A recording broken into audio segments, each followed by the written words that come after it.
Baie welkom by hierdie week se Raak Praat. Ons laat bietjie die politiek op sy vir hierdie uitsending en ons gesels met 'n legendariese televisieaanbieder, sportverslaggewer en iemand wat al diep spore in die uitsaaiwese getrap het. Iemand saam met wie ek self al die voorreg gehad het om uit te saai en tydens daardie tyd wat ons saam uitgesaai het hy my uitdruklik daarop gewys dat ek hom nie as oom op die lig of tydens uitsendings mag aanspreek nie, en dit is om daardie rede alleen dat ek nou sê, Heinrich, goeiedag en baie so jong gelyk nie, dus ek Heinrich is 'n absolute voorreg, en ons verskriklik baie om oor te gesels, en ek wil net eerstens, as ons by jou loopbaan begin, verwys na die feit dat die heel eerste keer, toe jy self 'n uitsaai toets afgelê het, ja. by die destydse SAIK, toe sê hulle, hierdie jong man is nog nie reg vir die mikrofoon nie. Wie sou kon dink glad nie reg dat daar 'n tyd was wat Heinrich Marnitz 'n uitsaai toets sou dop. Heinrich? Ja, maar daardie jare was dit baie streng geweest. Die keuring was baie streng geweest. En Daniel Kerstyn moes my toets aflê. Jy berei eers lank voor en dan neem hulle jou op al die vrae wat jy moes beantwoord. En toe ons klaar is, toe sê hy het so 'n koker gehad toe hy gerook het, weet. Maar belaas hy die rook in hierdie rigting en hy kyk so na my en sê, Marnitz, ek dink ons laat dit in die mandjie val. En gooi die mand in die mandjie. Sure. Ek was toe 'n kopieskrywer by 'n reklameagentskap, maar ek wou uitsaai van ek 'n kind is. Nou kom ons begin net eerstens daarso. Kom ons vat dit 'n bietjie terug voor daardie uitsaai toets. Waar het die uitsaai gogga die eerste keer gebyt? Waar het jy die eerste keer kennis geneem van hierdie beroep, hierdie professie, die uitsaaiwese? Ek moet noem Lorenzo Marx Radio. En David Davies, Evelyn Martin, wat van Lorenzo Marx daardie jare, Maputo nou, uitgesaai het. En dan het hulle gekonsentreer op treffer musiek, hoofsaaklik. Ons was nie toegelaat om te luister na LM Radio nie, veral nie op 'n Sondag nie. Dit was toe 'n oortreding. En ons het maar met die radio onder die kussing. Ek mag geluister op 'n Sondag na 'n kerk. En ek wou uitsaai. Dis waar ek die liefde vir uitsaai gekry het. En daarna het ek Johan de Bruin gehoor uitsaai rugby op Ellispark. En ek het 'n groot bewondering gehad omdat hy so 'n duidelike stem gehad het wat pragtig gedra het. En ek wou toe in daai groen hokkie, wat 'n klein hokkie waar hulle uitgesaai het, wou ek ook uitsaai. En daar was nou die uitsaai toets wat ons nou vermeld het, en van daar af is jy na Nederland. Nederland, ek het vir hulle 'n toets afgelê. Ja. En hulle het my, dit is die beste besluit wat ek vir my uitsaai loopbaan geneem het, was juis om 2 jaar 'n kontrak te teken om Afrikaans uit te saai in Nederland. Wat sou daardie uitsendings tipies behels? Waaroor moes jy verslag doen en wat hoe die verslag gelyk wat jy dan van daar af teruggestuur het ons na het elke Suid-Afrika? aand 'n uur lank uitgesaai en ek het elke Saterdag 'n halfuur gedoen uitspan op die Hollandse werf. Nou daardie jare moes jy die rolbandjie wat ons opneem met die vliegtuig na Suid-Afrika vervoer vir Saterdagmiddag se uitsending. Maar my heel eerste onderhoud wat ek in my lewe gedoen het, was oor die pragtige tulpe in Lisse en Keukenhof in Nederland. Nou as jy daar kom, is lappe rooi, lappe geel, oranje, dit is ongelooflike beskrywing. En ek moes 'n onderhoud voer met die voorsitter van die tulpe vereniging. Maar onthou net, dit was in die 60er jare, ons het 'n beleid gehad wat nie aanvaar is deur baie lande in die westerse sfeer nie. En ek dacht toe, en hulle het 'n swart tulp geteel, 'n swart tulp. En ek dacht toe, my eerste vraag aan hierdie president gaan wees oor die swart tulp. En hy kom toe daarin en ek sê, goedenavond of goedendag meneer, so en so. Ek sê, en hoe het jy dit reg gekry met die swart tulp te teel? Hy sê, voor ons oor die tulp spreek, 'n jong man, laat ek u vertel, ons is 'n sosialistiese land. In die land is die kleur rood. Al die tulpe hier, kan jy sien, zijn rood. Daar slaat al my gedagtes weg en ek het nie 'n vraag nie en ek staan op en ek loop. Heinrich het toe 'n geruime tyd in Nederland deurgebring vir die teruggekeer het na Suid-Afrika. 2 jaar. 2 jaar. Ja, die maatskappy waar ek gewerk het, die reklamemaatskappy het vir my gevra, al het my nodig, kan ek terugkom? Sê ek, nee, ek het 'n 2 jaar kontrak. Jy het teruggekeer na Suid-Afrika en voor ons by die uitsaai gedeelte kom van wel sport en dies meer, wat het jou werksaamhede toebehels met die terugkeer na Suid-Afrika? Ek was toe by die reklamemaatskappy weer en ek het advertensies opgeneem met stemme so Johan de Bruin en Rolf Jacobs.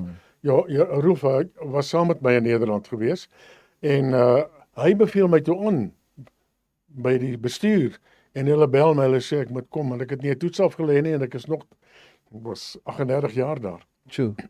So met ander woorde, toe jy uiteindelik dit Ek het toe die ervaring gehad. jy het toe die ervaring Ja. gehad, maar om toe wel in te kom by die SAIK was dit toe nou nie nodig vir 'n toets nie. Nee, gelukkig nie. Sportverslaggewing bly een van die dinge waarvoor jy seker die bekendste is en alhoewel baie mense jou dalk met rugby of boks assosieer, is tennis of was tennis ten minste jou eerste sport Eintlik was dit die uitsaaiing. maklikste om kommentaar op te lewer is tennis, maar hy's moeilik om te lees. Jy moet die liggaamshouding lees, die sielkundige wat jy merk van daai speler moet jy kan vertolk. En jy kan dadelik sien as die konsentrasie weg is. Maar dis die goed wat ek later geleer het. Maar dit was net 'n hand terughou en 'n voorarm hou en 'n afslaan en 'n jy weet. So en dit was in 1974, James. Toe het ons teen Italië in die Davis beker halfeindronde gespeel op Ellis Park. Nou toe het ek nog nie tennis volledig uitgesaai nie, ek was saam met Jan Snyman en Gerard Bewier. En ons wen Italië. Ek onthou nog so goed die spelers van Italië daardie tyd. En toe moes ons aan die eindstryd speel teen Indië vir die Davis beker. En Indië weier toe as gevolg van die politiek. En ons word by verstek die kampioen, die Davis beker kampioen en nog nie weer nie. Nog nie weer nie, dit het nog nie weer gebeur nie. Jy het nou verwys na hierdie uitsendings ter plaatse hier in Suid-Afrika. Uiteindelik sou jy ook 'n hele paar keer vanaf Wimbledon uitsaai. Ja, daar's 'n paar geleenthede. 13 keer was ek daar gewees. 'n Ongelooflike ervaring. En daar was een ervaring gewees waar ek 'n wedstryd uitgesaai het wat ek nooit gesien het nie. Ja. Ons beste tennisspeler daardie tyd was Kevin Curran, enkelspelspeler. Hy was nie baie beweeglik nie, maar hy het oor 'n baie goeie afslaan beskik. En hy speel toe en hy klop vir, laat ek eers so stel. Ek is toe besig op die hoofbaan. En dit is 'n dames dubbelspelwedstryd, pragtige dames. Jy weet, dit trek nogal jou aandag. Ja. En Toby Mostert van rapport kom by my. Hy sê, Heinrich, weet jy wat gaan aan in baan nommer 3? Ek sê, nee, wat gaan aan? Hy sê, Kevin Curran is besig om vir Jimmy Connors uit te skakel. Dis die halfeindstryd. En as Kevin Curran wen, speel hy Saterdag teen Boris Becker, hierdie jong man van 17 jaar oud in die eindstryd. Ek sê, bring jy net vir my die telling. Bring jy net die telling. En ek sê, my kommentaar, ons skakel oor na baan nommer 3 toe, en dis Kevin Curran wat afslaan van die oorkant af, Jimmy Connors op die hand terugstuur hom terug, 'n pragtige verbyhou, en ek hou hom vir 20 minute aan die gang, dan wag ek net elke slag vir daai telling, en ek gee die telling. Vir 20 minute lank Ja. saai jy uit Ja, oor 'n wedstryd wat ek nooit gesien het. wat nie voor jou Nee, afspeel nee. nie. Heinrich, wat Wimbledon betref, jy het nou in die verlede ook al verwys na die magiese van Wimbledon. Ek dink vir ons wat nog nooit daar was nie, vir ons wat dit nog nooit beleef het nie, kan jy vir ons 'n idee gee van die trefkrag, die atmosfeer by Wimbledon? Ongelooflike trefkrag, jy weet, as jy net kyk, mense wat kampeer buitekant op daai groot parkeerterrein, parkeer hulle daar onder klein tentjies en sambreeltjies net om 'n kaartjie te kry vir die buitebane. Want dit is onmoontlik om kaartjies te kry vir die binnebane. Behalwe 3:00 die middag dan verkoop hulle van die binnebaankaartjies vir mense. Maar die mense hardloop in en hulle gaan na die buitebane. Daar's 13 buitebane. En ek moet vir jou eerlikwaar sê, by Wimbledon daar's 'n etiket wat daar heers. Jy weet, jy beweeg nie as daar 'n wedstryd op die hoofbaan is nie. Almal het 'n respek daarvoor. En as daar omreiling is van die spelers, dan beweeg die toeskouers vinnig. En dan, die BBC, hulle daar kom buis wat jy nie kan glo nie, waar jy jou middagete eet by die BBC vir die kommentators en so aan. Nee, dit was 'n ongelooflike ervaring. Nou net so vinnig, terwyl jy nou aan die BBC raak, en ons gaan nou terugkom by die sport. Iets wat ek graag aan kykers nou wil oordra, is die feit dat jy het jouself werklik verdiep in die uitsaaiwese en wat die uitsaaiwese behels.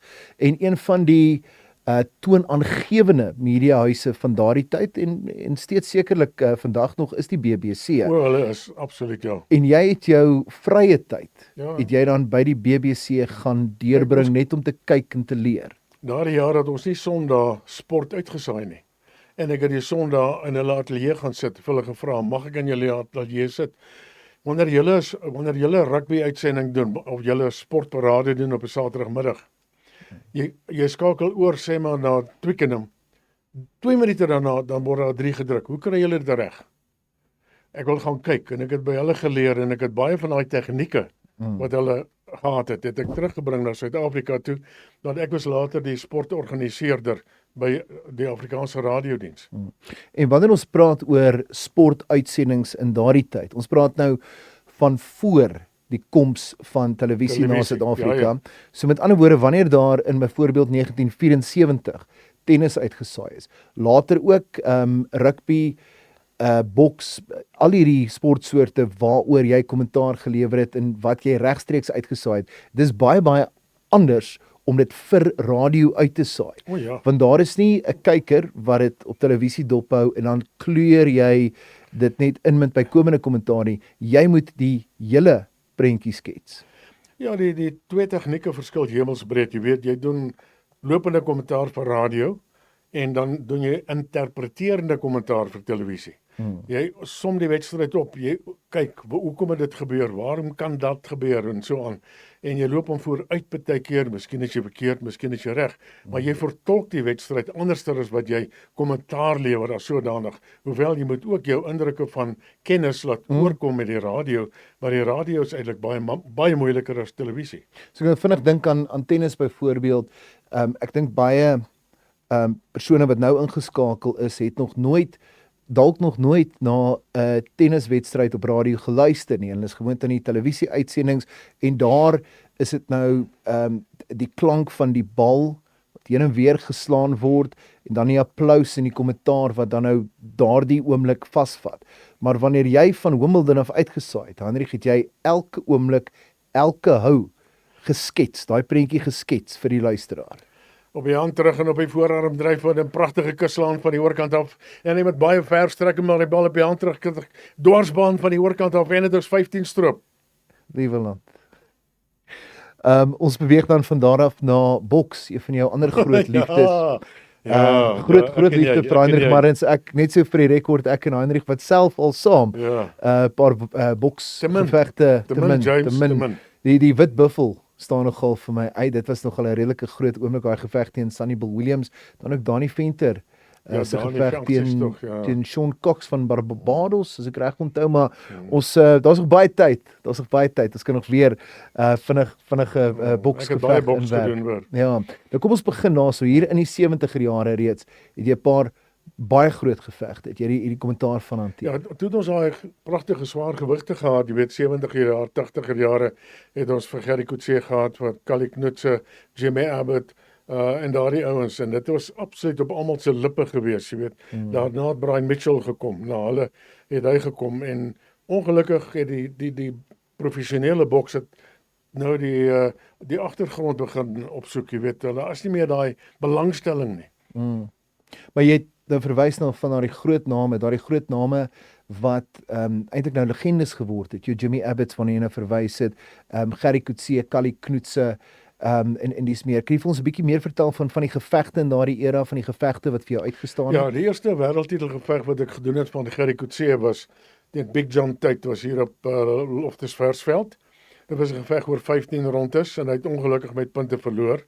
En toe Gerry Coetzee het toe 'n uitdaging gehad teen Michael Spinks en hulle sou weer om die wêreldtitelgeveg beklei en Callie Knutse het die ander uitdaging gehad. Dit was teen Big John Tate gewees.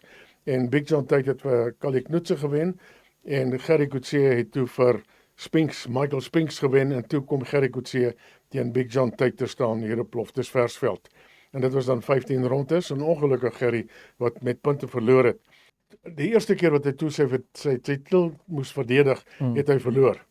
En daarna het hy 2 of 3 keer weer probeer vir die wêreldtitel, maar hy het dit nie weer gewen nie. Ja. Hy het hom net 1 keer gewen, Gerry Coetzee. Ja. Jy het Gerry Coetzee ook persoonlik geken. Dis iemand ek met het wie hom hy persoonlik goed bevriend geken, was ook. Van die begin af, nog voordat hy regtig, jy weet, om die wêreldtitel geveg het ek al gevegte van hom uitgesaai. Ja. Hy was 'n baie saggeaarde, sag sprekende mens. Jy sou nooit sê dis 'n bokser nie. Maar hy was baie goed. Sy vaardighede was baie goed geweest. En ongelukkig het hy toe nie, jy weet, baie lank die wêreldtitel gehou net om net een keer verdedig. Ja. Daar is nou daardie bynaam wat Gerry gekry het, Gerry Seerhandjies Coetzee. Ja, maar dit was nou weer meneer Leon Schuster wat 'n liedjie gaan staan en skryf het. Ja. Maar jy weet dat daai beentjies gebreek, sy vingerbeentjies gebreek. Ja. Hulle was gespalk geweest met ystertjies. Ja. En daarna het hy weer geboks. Hy het sy hande stikkend geslaan teen Mike Skutter se kop. Sure. Maar ek dink dis juis iets wat belangrik is om uit te lig ook. Ten spyte van daardie bynaam, Gerry Coetzee was seker een van die taaiste boksers wat hierdie land ooit opgelewer het. Hy was 'n saggeaarde ou. Ja. Hy was 'n sagsprekende ou. Jy weet, as hy met sy vrou ook gepraat het, het hy baie sag met haar gepraat. Jy weet, jy sou nooit sê dis 'n swaargewig kampioen nie. Ja. Maar kyk, daardie tyd was daar 4 of 5 afdelings van die swaargewig afdeling. En hy het die een vir die wêreldboksvereniging se titel het hy gewen. Nie die wêreldboksraad of die ander 2 of 3 nie, maar hy het die wêreldboksvereniging se gewen. Ja. Jy het nou geraak aan Gerry Coetzee en sy persoonlikheid. Is daar vir jou van die ander boksers se persoonlikhede wat uitstaan? Ja, van die Callie Knutse, jy weet. Callie Knutse, een aand was daar geveg geweest. Ek het die aand opsommings gedoen, Gerard de Wee het kommentaar gedoen en ek het griep opgedoen en ek kon nie gaan nie na 'n geveg wat Callie Knutse doen. En Callie Knutse, toe hy wen toe die geveg, ek weet nie of dit teen Jimmy Abbott was of teen wie nie. En toe Gerard nou met hom wil praat, toe sê Gerard, "Orion, hoe het jy hierdie geveg geniet?" Toe sê hy, "Waar's Heinrich? Waar's Heinrich?" Hoe het van die boksers vir jou vergelyk met van die tennisspelers met wie jy ook nou te doen gekry het? Dink jy daar's 'n bietjie van 'n ander persepsie oor wie en wat 'n bokser is? Ek het onder die bokspersoneel, ek was baie lief vir die boks geweest. Ek het groot vriende gemaak onder die boksmense. En jy weet, Morris Tuweel se broer Alan Tuweel, wat 'n baie goeie afrigter was van Gerry Coetzee en van ander boksers, het gesê ek is die enigste een. Alan Tuweel het gesê ek is die enigste verslaggewer wat toegelaat word waar sy bokser oefen. So jy het agter die skerms beweeg en ook die voorbereidingsproses gesien. Ek het ook klankbeelde gedoen oor die hele Tuweel familie. Ja. Klankbeelde gedoen wat uitgesaai is. Ek het hulle almal geken. Ja. Ons het nou verwys na die Jimmy Abbotts, die Gerry Coetzee's, toe kom die volgende era, naamlik die Brian Mitchell. Ja, Brian Mitchell. Ek het seker 10 van sy wêreldtitel gevegte gedoen. Puerto Rico, Panama, Frankryk, Italië. Ja. En jou ervaring met Brian Mitchell en julle interaksie? Ja, ek was baie groter vriende met Gerry Coetzee en Callie Knutse byvoorbeeld. Hy was sy vrou het altyd saam met hom gereis in die begin. Jy weet, en hulle was ook maar baie privaat. Maar ek het hom goed geken. Ja. Ek het hom goed geken. Ek het nooit 'n probleem gehad nie. Trouwens, ek het hom nou eendag hier ontmoet. Toe sit 'n groot ontmoeting. Ja, op herontmoeting. By hierdie radiostasie van julle. Heinrich, wanneer dit kom by boks uitsaai, hoe verskil dit van ander sportsoorte? Wat is daar wat uniek is? Wat is daar waarop 'n kommentator moet let wanneer hy boks uitsaai? Ja, kyk, baie keer gaan dit baie vinnig, jy weet, en daar's nie 'n telbord vir jou om die telling dop te hou nie. Jy moet jou eie telling hou. En ek het my eie telkaarte ontwerp. En elke ronde 10-10 of 10-9 of 9-10 en dan is dit 20-19 of is dit 19-20 dat jy daarom weet waar gaan jy heen. Maar die geveg hier by die 10de ronde en die 11de ronde na 12 lyk anderster, want die ouetjie wat agter is slaan met alles. Met die hoekpaal, hy slaan alles om punte in te haal. Maar dan lyk hy of hy voor is, maar hy's ver agter. So jy moet baie versigtig wees. Boks is nie maklik om uit te saai nie. Ja. Jy verwys so na ook die punte toekenning en dit waarna beoordelaars kyk. Sou jy ooit of het jy ooit oorweeg om dalk in die beoordelaarsstoel te gaan sit? Destyds het ek was baie by die boks betrokke gewees. Ja. En hulle het my gevra om ook van die amptenare te word. Maar omdat ek die boks uitgesaai het en dit so geniet het en by die SAK betrokke was, het ek nie by die administrasie betrokke geraak nie. Ja. Wat is daar wat jy dink belangrik is wanneer jy nou 'n boksgeveg vir radio uitgesaai destyds om aan die luisteraar oor te dra? Wat is sekere van die dinge wat jy dink ander ouens dalk misgekyk het, wat jy gevoel het belangrik is om jou Jy moet die verslaggewing? tegniek vir daai ou sien, jy weet baie keer lyk dit op die ene aan die met al sy geswaaier, maar hy slaan mis of hy tref, maar sê 'n diep tref hou nie. Jy moet dit kan lees. En dan die beoordeling, omdat jy nie 'n telbord het nie, moet jy die beoordeling doen van 10-9 of 9 of 10-11 of 10-8 dalk as hy af was grond toe, jy weet. En dan moet jy dis hoekom ek my eie telkaart gehou het. Dan tel jy daai tellings bymekaar en kan jy by die 6de, 7de ronde sien. Maar hierdie ou is 3 punte voor. Ja. Die ander ou is 3 punte agter. En die ou wat 3 punte agter is, slaan nou enigiets met kussings, enigiets slaan hy om weer in te haal, jy weet, en jy moet byhou. En daar was van ons kommentators wat eintlik foute gemaak het. Ja. As jy nou na 'n boksgeveg daar teen die kruit opklim en ek het al eerstens gesien hoe doen jy dit, Heinrich? As jy dan na opklim met die mikrofoon Kan en nie jy gou genoeg daar kom nie. en jy kry daai bokser by jou om gou vinnige vrae te antwoord. Wat's gewoonlik die eerste vraag wat jy hom vra? Gevra het? Bloei jy? Bloei jy? Nee, ag nee, jy moet die gevegter goed gelees het, jy weet. Ja. As dit hoor nie maar in die 3de ronde was jy bietjie in die moeilikheid geweest. Hoe het jy daar uitgekom? Ja. Jy weet of wat ook al. En boks is moeilik. Ja. Jy het nie 'n telbord wat vir jou die telling wys nie, jy moet dit self hou. Ja, jy kan nie sien wie loop voor nie. Daar's nie En jy kan groot foute maak. Ja. Ons beweeg nou na 'n volgende groot liefde van jou. Heinrich, en dit is nogal lekker om met jou spesifiek oor sport in hierdie raakpraat te gesels, want ek dink sport is so 'n verskriklike groot deel van jou loopbaan. En terwyl daar baie keer wanneer daar met jou gesels word, gepraat word oor daai eerste televisie-uitsending en dis meer, is dit vir my belangrik om in die gesprek 'n bietjie stil te staan by verskillende sportsoorte waaroor jy al verslag gedoen het, en jy kan nie na Heinrich Marnitz verwys sonder om nie na rugby te verwys. Ja, ek was baie gelukkig geweest. Ek het seker 164 rugby toetse uitgesaai. Ek het 6 buitelandse toere gedoen. Wêreldbekers.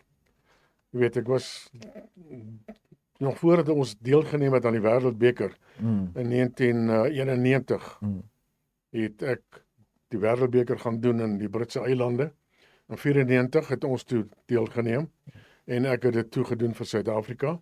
En dan het ek 6 buitelandse ander toere gedoen vir Suid-Afrika, Springbok toere gedoen. Nee, ek het baie gedoen. Nou, rugby is ook 'n bietjie anderste as byvoorbeeld tennis en boks. Veral nou met jou vorige oorseese toere, want jy's baie meer ingeskakel by die span. Jy het baie meer te doen met die spelers en met die afrigtingspan. Ja, dit hang af wie is die afrigter. Jy weet, hou hy daarvan dat jy kommunikeer met sy spelers? Hou hy nie daarvan nie? Jy weet, daar's sekere afrigters wat baie geslote is met sy span en hulle spanpraatjies. Vroeger jare het ek in die kleedkamer gaan sit voor 'n wedstryd. Vroeger jare. Dan sit ek tussen die spelers om hulle net te leer ken. Dit was toe dan nog nie televisie was nie. Maar nou met televisie kan jy daarom voor die tyd kyk na 'n wedstryd. En jy kan gou begin agterkom hoe wees hierdie en wie is daai en wie is daai, sodat jy die spelers leer ken, maar nie vroeër jare nie.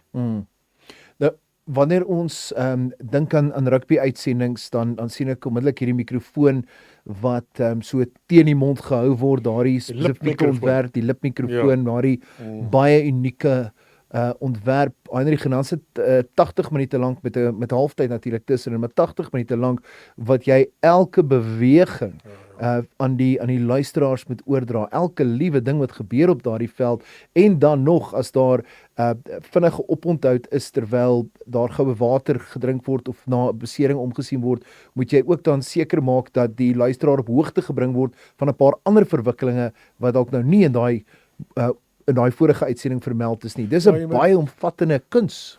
Jy moet die rugby patroon kan lees. Ja. Want hy verander dikwels, die tweede helfte verander dikwels van die eerste helfte. Jy weet, jy kan nie die mense onder 'n indruk bring nie, maar jy moet dan vir hulle 'n idee gee. Hoe verloop die wedstryd? Waarom is hierdie een span so ver voor? En hoe kom die ander een terug in die wedstryd in en so aan? Jy weet, en baie kritieke punte wat jy moet opsom en analiseer. En ek het my eie telkaarte gehou. Ek hou my eie telkaart die hele tyd. En dan as daar 'n lang besering is, dan gaan ek terug na 3 en ek beskryf daai 3 weer 'n keer om die uniekheid van daai 3 weer, want omdat dit so vinnig gaan, kan jy nie altyd die uniekheid van die 3 beskryf nie. Maar as daar 'n geleentheid is, dan gaan jy terug na daai 3 toe. En jy sê, hy het hier begin op daai op die 10 meter lyn het hy begin van sê maar van die blou bulle of wat ek al. En het geëindig agter die doellyn of agter die pale of so. Hoeveel ja. Jy het 164 toetse uitgesaai. Ja. Is daar van hulle wat vir jou uitstaan? Wel, die wêreldbekers wat ek gedoen het, jy weet daai 2 wêreldbekers, dit was die een in 1991 en die ander in 1995. Skus, in tydens die een in 1991 is jy byna in hegtenis geneem. Ja. Was dit hy? Nee, dit was op 'n gewone rugby toer. Dis op 'n gewone rugby toer. Ja, ek het hele hoeveel rugby toere gedoen. Ja. 6 buitelandse toere. Dit was met die Springbokke in Wallis. En daai middag, maar toe ons daar kom, toe ons daar nie uit sy toerusting nie. En ek sê toe vir die ingenieur saam met my, ek gaan op my selfoon uitsaai en as my battery pap is, dan gee jy jou foon vir my en ek gaan aan. En ek sit daar in die paviljoen, nou ongelukkig tussen die mense. Dit was 'n Newport geweest. En ek saai uit en dit is nogal Andre Joubert kom hy van die agterlyn al met die kantlyn af, want Andre Joubert druk hom aan die oorkantste hoekie. Polisieman my aan die arm, tel my op. Hy sê, "Would you mind joining me to the officer?" Ek sê, "No sir, I'm broadcasting." Hy sê, "You're not broadcasting, you're making a noise here." Ek sê, "Okay, laat ek die doelskop doen." En ek staan op en nou stap ons al 2 trappe af. En toe was dit ek dink is Henny Leroux en hy skop nog die doelskop en dit is 7-0 en nee, stop. Ek sê, hy sê, "Oh, you really broadcasting?" Ek sê, "Yes, I'm broadcasting." Hy sê, "I'm so sorry." Wat hulle gedoen het, hulle het vir my 'n kaartjie gegee op die sitplek van 'n ou oomie se seisoenkaartjie plek. Ja. En hy het my gaan rapporteer by die kantoor. Liewe land. Hendrik, so met ander woorde, jy het aangegaan met daardie uitsending. Ten spyte toe daarvan gaan dat ek 'n polisieman jou hier aan die arm het, jy sal 2 trappies Ek verder moes gelei. die doelskop beskryf. Ja. En het hy jou toe laat aangaan, laat Ja, ek het voortgaan met jou gesien ek is uitsending? ernstig. Hy Ja. het gedag ek sit in 'n raas daarso. Ja. Ek wil vinnig verwys ook na 'n ander staaltjie en dit is te jouself was dit in Frankryk bevind het en toe kom jy agter maar hierdie bus waarop jy nou is besig om heeltemal in die verkeerde rigting te Koue beweeg. relax. Ja, dit was ook 'n wêreldbeker. Dit was nogal die eerste wêreldbeker. Kyk, toe het Suid-Afrika nog nie gespeel nie. Ja, toe het Suid-Afrika nog nie gespeel nie. Dit was in 1991. En ek het die vorige naweek het ek in Wallis in Ierland uitgesaai en dit was Nieu-Seeland teen Australië.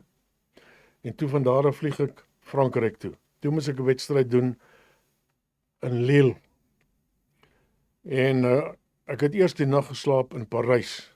Toe ry ek nou met 'n bus na Lille toe vir die wedstryd en dit was Nieu-Seeland teen Amerika. En nou moes ek daar gaan uitsaai. My kaartjie is bespreek terug Engeland toe van Lille af.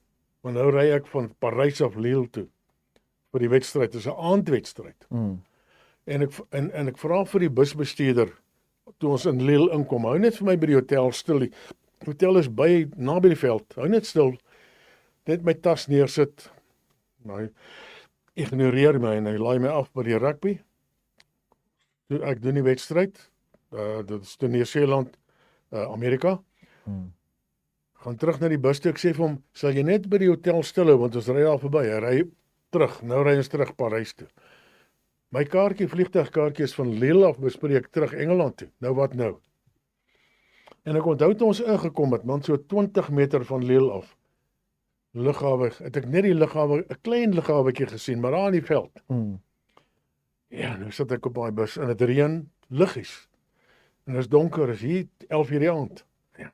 Nou sit ek op daai bus. Wat nou? En ek besluit ek sien daai liggie waar die lughawe is.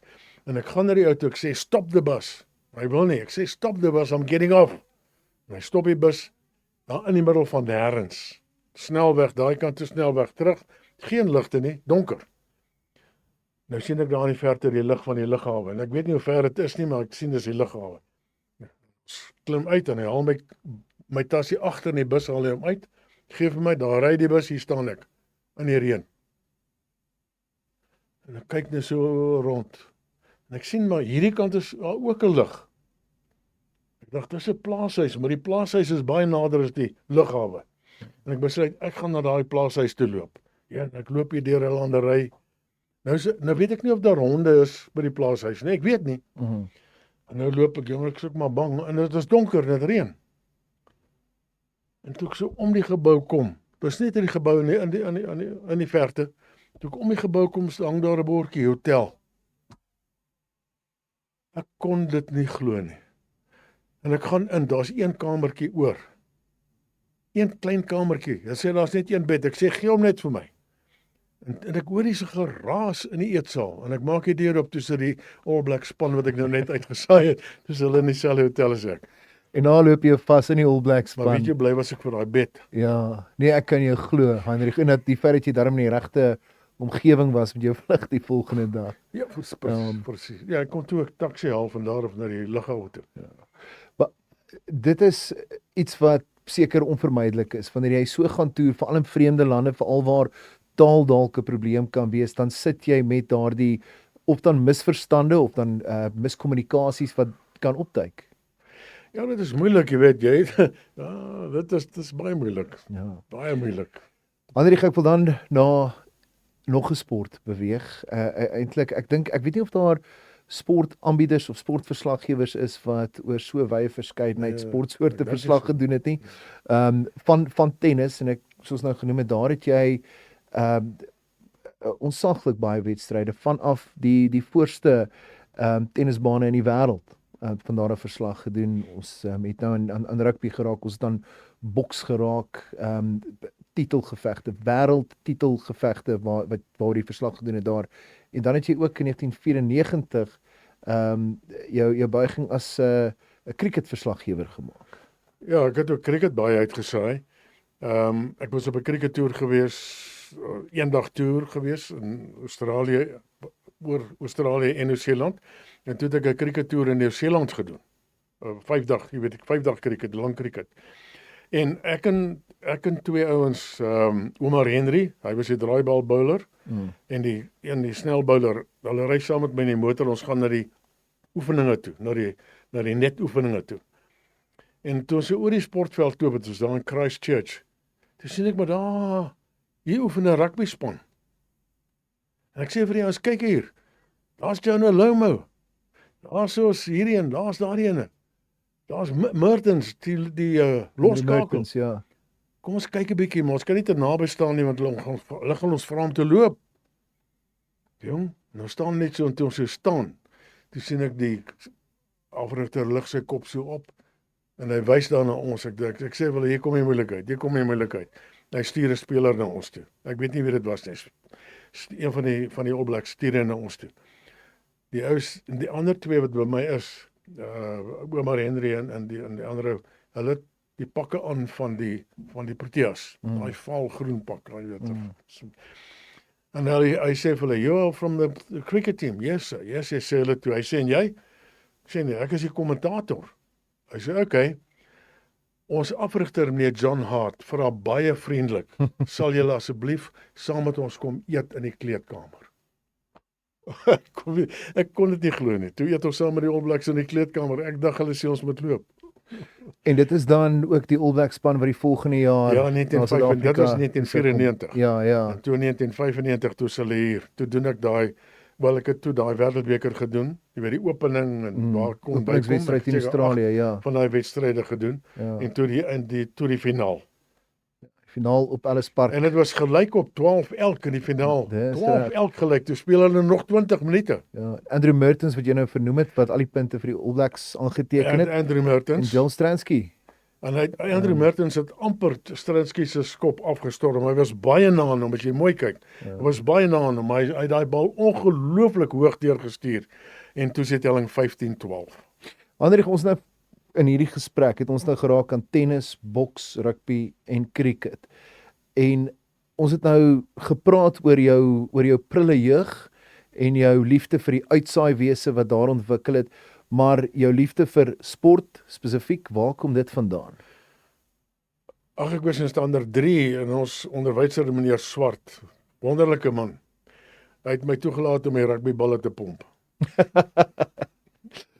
Maar ek moet nou vra, so jy was nie self noodwendig 'n kragtige sportman nie. Nee, ek het rugby gespeel van standaard 3. Jy het rugby Ja, gespeel. en ek was baie keer kaptein en ek was standaard 8 toe ek al eerste span, Sjoe. Lindense Hoërskool.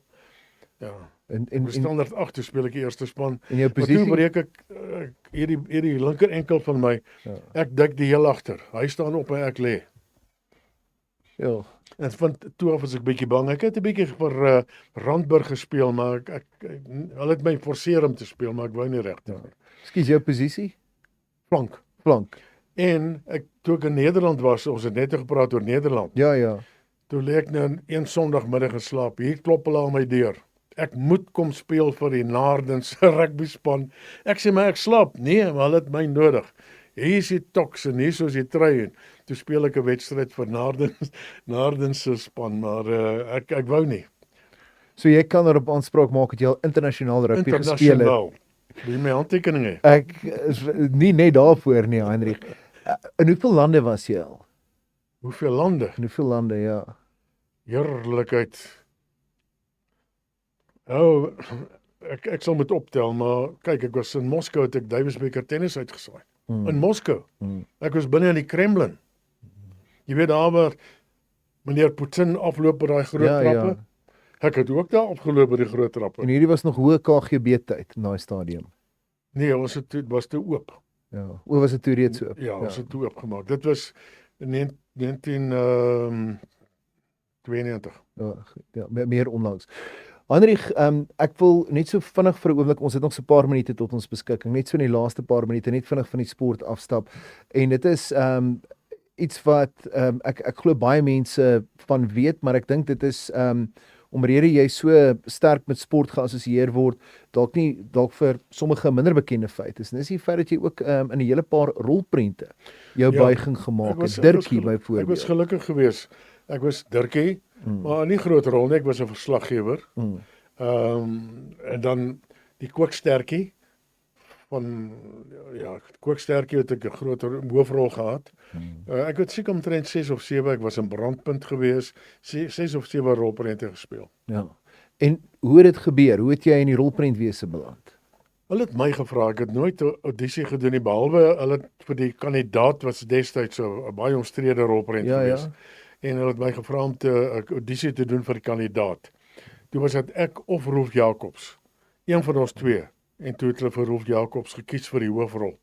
Maar verder het hulle my net gebel en gesê hulle soek my vir hierdie rol en of daardie rol of wat ook al. Ja.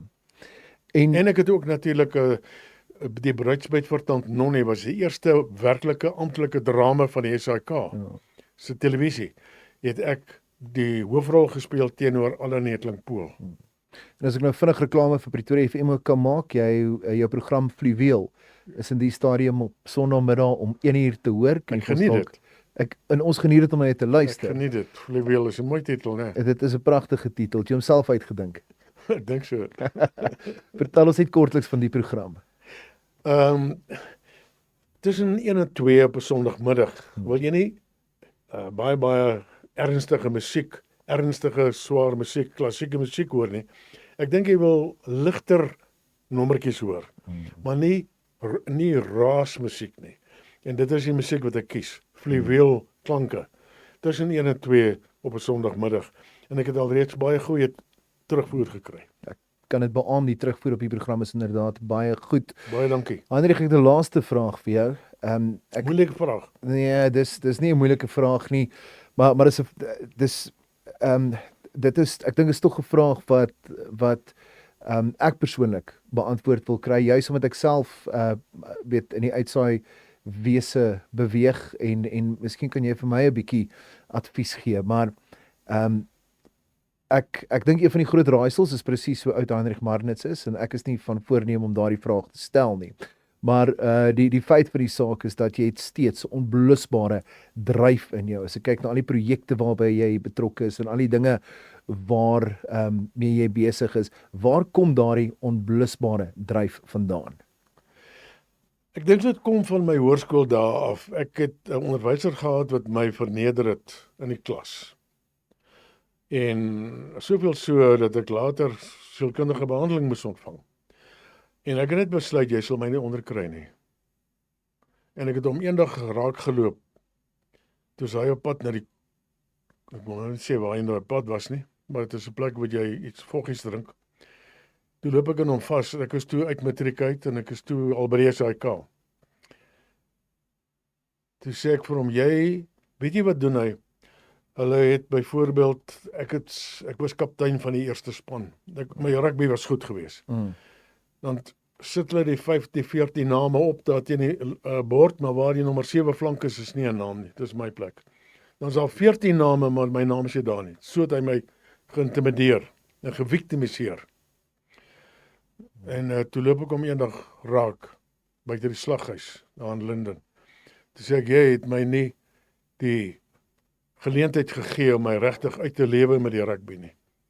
Vandag saai ek vir die SAIK rugby uit, weet jy dit? En nie vir jou rugby spannetjie nie.